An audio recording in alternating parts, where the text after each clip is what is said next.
Olá, bem-vindos ao Safety Talk, o podcast da revista CIPA. Nesse episódio, vamos falar sobre proteção contra a Covid nos ambientes de trabalho. Com a diminuição dos casos e a desobrigação do uso de máscaras em ambientes abertos e fechados, o governo atualizou as medidas de segurança exigidas. Desde 2020, era obrigatório o uso de máscaras na rotina dos trabalhadores. Agora, com a portaria interministerial MTP/MS número 17 de 22 de março de 2022, passam a valer novas regras de prevenção, controle e mitigação da Covid nos ambientes de trabalho. Nosso convidado para falar sobre esse assunto é o médico do trabalho e advogado Saulo Cerqueira de Aguiar Soares, que também é colunista da revista CIPA. Quem conversou com ele foi a jornalista Sofia Jucon. Acompanhe a entrevista. Doutor Saulo, com a diminuição dos casos de Covid-19, o governo brasileiro publicou uma portaria que desobriga o uso de máscaras nos ambientes de trabalho. O senhor considera que já estamos num momento apropriado para flexibilizar o uso de máscaras nesses ambientes? Nesse ponto específico, Sofia, a portaria interministerial de número 17, agora de 22 de março de 2022, veio alterar o anexo 1 da então portaria conjunta número 20, de 18 de junho de 2020. Essa portaria estabelece as medidas para a prevenção, controle e mitigação dos riscos de transmissão da Covid-19 nos ambientes de trabalho. Essa nova portaria, no seu item 8, veio especificar que as máscaras cirúrgicas e as máscaras de tecido não são consideradas equipamentos de proteção individual, os EPIs, e nem vão substituir os equipamentos de proteção individual de proteção respiratória quando indicado seu uso. Essa portaria veio, então, definir que essas máscaras cirúrgicas ou as máscaras de tecido, elas devem ser fornecidas para todos os trabalhadores e seu uso exigido nos ambientes compartilhados ou naqueles em que haja um contrato com outros trabalhadores ou público, e o nível de alerta de saúde naquele estado, naquela unidade da federação, esteja nos níveis 3 ou 4 na semana epidemiológica antecedente. O nível 3 é quando se tem confirmados mais de 151 casos, até 499 casos por 100 mil pessoas, em 14 dias.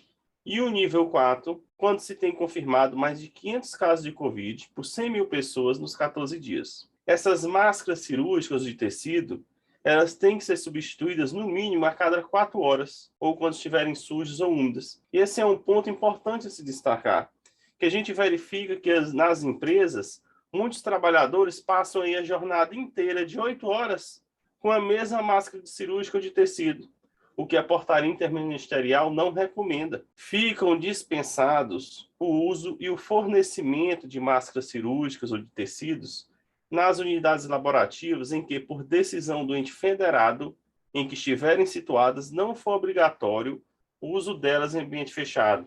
O que isso quer dizer? Que essa portaria interministerial veio, então, para entrar em sintonia com as decisões dos estados e dos municípios. Ou seja, se naquele estado não se exige máscara para ambiente fechado, também a portaria vem dizer que fica dispensado o fornecimento dela pela empresa. Como vários estados já estavam deliberando por não ser obrigatório o uso de máscara cirúrgica de tecido nas empresas, estava em desarmonia com a portaria anterior, com a portaria conjunta número 20.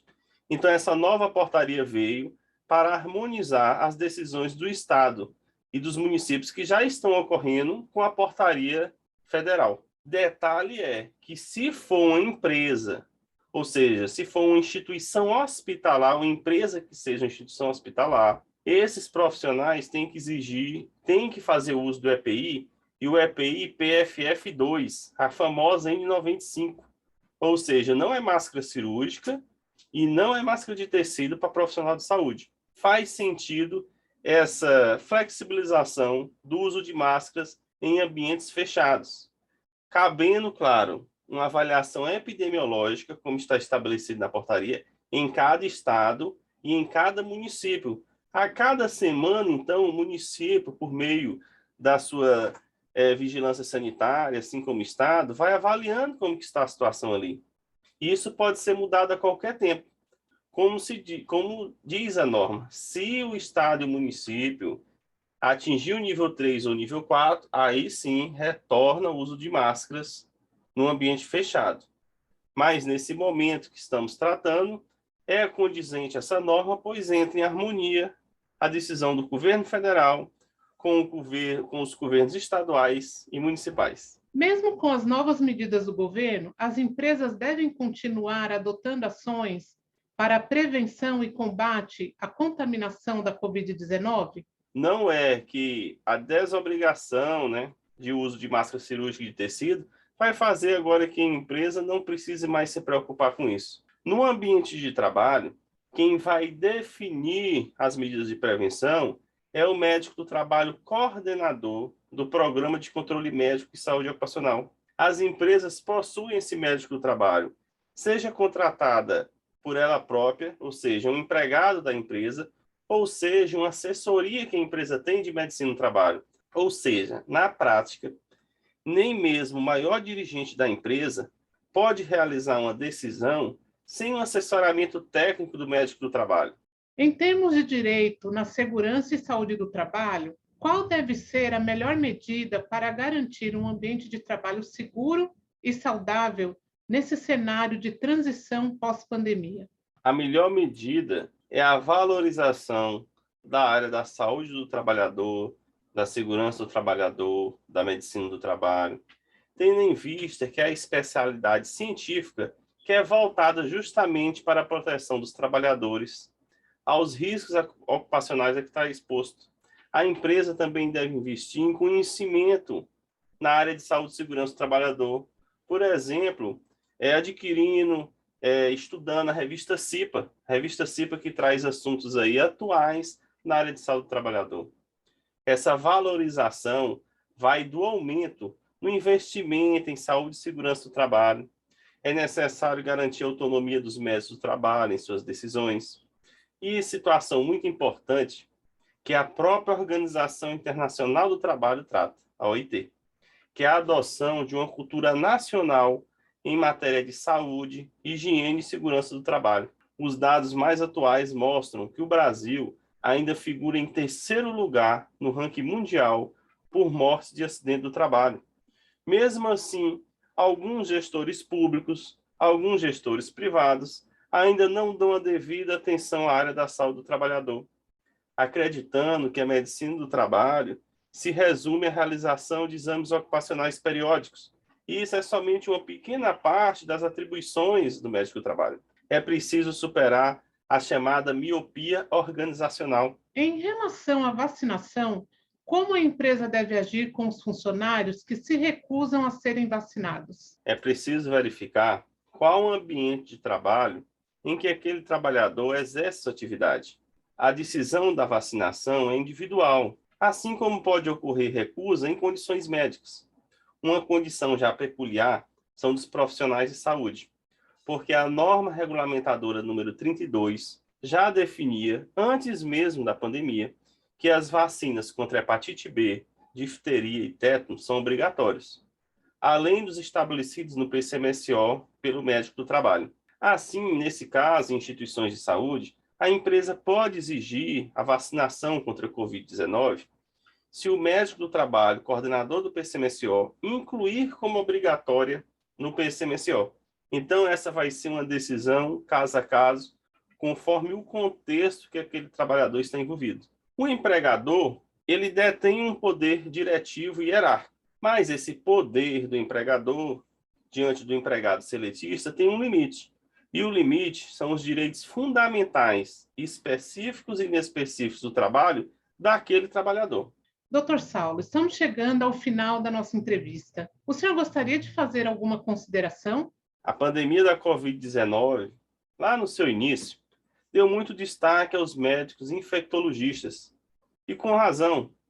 Mas a mídia e a sociedade ainda não conhecem adequadamente o papel que os médicos do trabalho tiveram nessa pandemia, que também salvaram a vida dos trabalhadores. Foram os médicos do trabalho que desenvolveram protocolos, afastaram trabalhadores do grupo de risco, afastaram as gestantes do trabalho presencial, afastaram trabalhadores positivos e suspeitos, que garantiram que toda a força de trabalho seletista e estatutária continuasse a trabalhar, protegendo a saúde até mesmo dos trabalhadores essenciais, para que o Brasil deixe de figurar numa posição dramática no ranking mundial de acidentes do trabalho, doenças ocupacionais. É preciso que o Estado, as empresas e os gestores invistam em medicina do trabalho de qualidade e conhecimento na área de saúde e segurança do trabalhador, e que sejam assessorados por especialistas. Até hoje, ainda há gestores na área pública e na área privada que ignoram essa temática, mas o SESMIT tem um papel de assessorar o gestor. Parcela das organizações ainda não alocam o SESMIT em uma posição adequada no organograma. Um grande jurista, Sebastião Geraldo, já destacou que você pode conhecer a importância que uma empresa dá à área da saúde do trabalhador observando o organograma dessa empresa. Onde que está na área da saúde do trabalhador nessa empresa?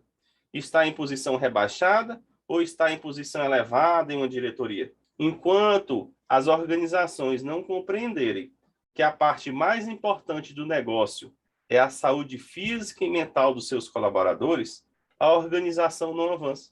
Em um país civilizado, tem que se investir em saúde do trabalhador. E isso gera benefícios para as empresas, que reduz também seus custos tributários, custos de indenizações.